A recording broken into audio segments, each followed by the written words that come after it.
em 3 tempos, de 3 formas distintas.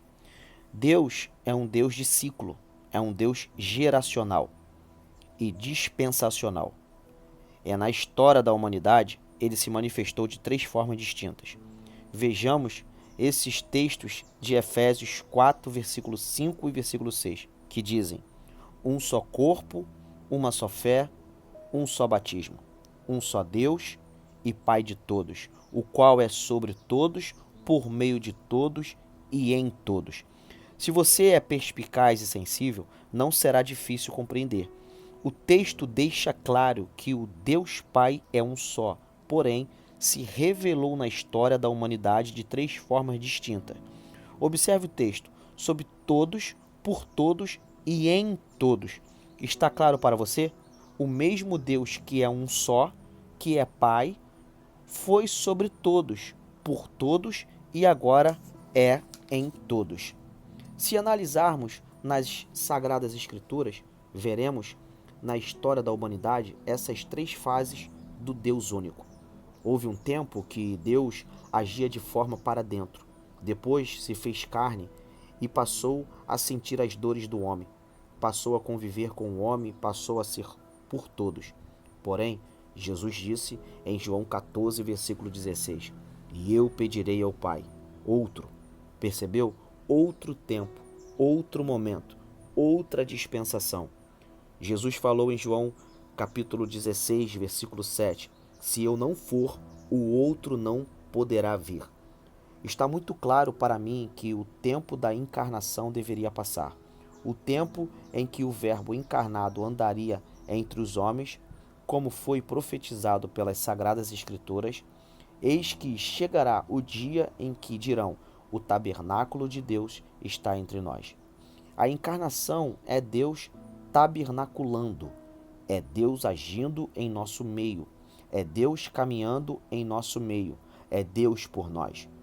Porém, já aprendemos da própria boca de Jesus que, agora, a maneira de adorar nos últimos dias seria em espírito e em verdade. Jeremias disse: a próxima vez que o templo for construído, será em vossos corações. Hoje, não vivemos o tempo de Deus sobre todos, nem de Deus por meio de todos, mas vivemos o tempo de Deus em todos. Posso afirmar que o tempo de atuação hoje não é de Deus Pai, nem de Deus Filho. O tempo de atuação hoje é de Deus em nós. É tempo de entendermos a importância da obra e atuação do Espírito Santo em nosso meio, em nossa geração. Hoje, estamos vivendo o tempo da habitação de Deus em nós. O mesmo Deus que criou todas as coisas, que se fez em carne, hoje habita em nós por meio do Espírito Santo. Porque sois filhos, Deus enviou aos vossos corações o Espírito de seu Filho, o qual vos faz clamar: Abba, Pai. Gálatas 4, versículo 6. Entendamos, hoje é o tempo do Espírito Santo. Podemos sim prestar adoração a Ele, prestar-lhe tributo, fazer culto a Ele. Ele veio para ser adorado, sim. Alguém pode dizer: não, ele veio para dar testemunho de Cristo. Sim, Jesus veio para dar testemunho do Pai e também é digno de adoração.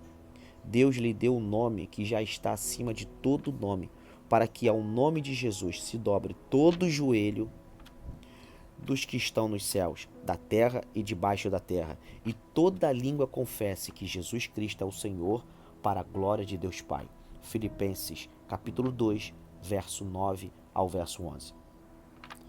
Olha o nível de adoração que devemos prestar a Jesus, e ainda assim sabemos que ele veio para testemunhar o Pai. Neste mesmo texto, aprendemos como adorar a Jesus. Isso se faz para a glória do Pai. Veja o que o texto diz: para a glória de Deus Pai. Quando dizemos que não se deve adorar ao Espírito Santo, propomos uma guerra por poder da divindade. É isso mesmo. Ora, mas Deus não é um só? Em essência, não há essa guerra da divindade. Não existe essa ideia de importância de Pai, Filho e Espírito Santo. Quando você adora o Pai, você adora Deus. Quando você adora o Filho, adora a Deus. Quando adora o Espírito Santo, adora a Deus. Esquece isso de uma vez por todas e deleite-se em Deus Pai, Filho e Espírito Santo.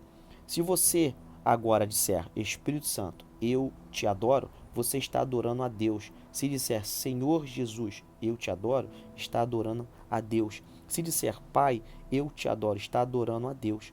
Pare de filosofar sobre Deus e passe a adorá-lo. Adorar a Jesus é para a glória de Deus. Adorar ao Espírito Santo de Deus é para a glória de Deus. Aleluia. O Espírito Santo não pode ser dado ao mundo. Jesus veio para salvar o mundo, veio para o mundo, porque Deus amou o mundo de tal maneira que deu seu Filho unigênito para que todo aquele que nele crê não pereça, mas tenha vida eterna. João capítulo 3, verso 16. Fica evidente que Jesus veio para salvar o mundo, veio para o mundo.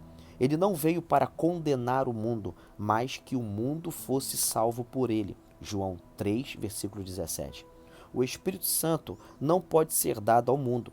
O Espírito da verdade, que o mundo não pode receber, porque não vê nem o conhece, mas vos o conheceis muito bem, porque vive convosco e estará dentro de vós. João 14, versículo 17.